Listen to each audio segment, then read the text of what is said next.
signature win for the Saints. They roll one of the premiership favourites and score a critical victory. As the Lions trudge off the ground, they've got a bit to think about Brisbane on the back of this. They've been in great form, but a tough night tonight. 2 for 2 south of the border for the Swans. Their best can tackle whatever gets put up. So is this anything to worry about for the Dogs? I mean, in the big picture, they're top 4 team this year. There's no doubt about that. But do they need to be concerned about this today? Welcome back to Footy Classified. A couple of big scalps there for St Kilda and for the Swans. Brisbane and the Bulldogs going down unexpectedly. Luke Beveridge, for one, was blaming their execution on the weekend.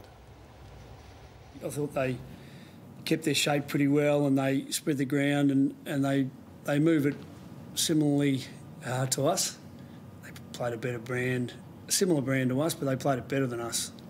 Interesting assessment there from Luke Beveridge and some of the challenges for the Bulldogs, the way the Swans took them on. I want to ask you about the consistency of team. There's been a long-held debate around Luke Beveridge's coaching. They are playing a lot of players to get depth into this team. It works for the most part. Normally you see the bottom-ranked teams play the most players.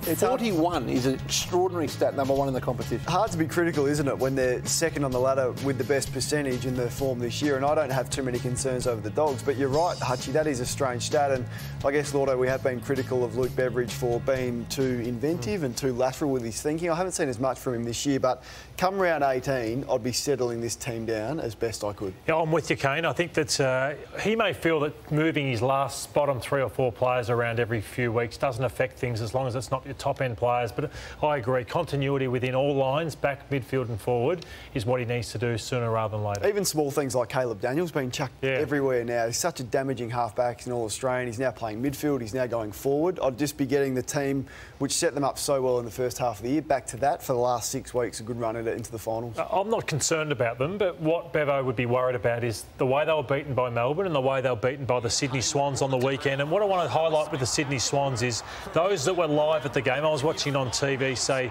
they haven't seen foot skills quite like this Sydney side. So we look at guys like Dawson and Goulden, Callum Mills is getting better, Isaac Heaney, elite foot skills, yeah.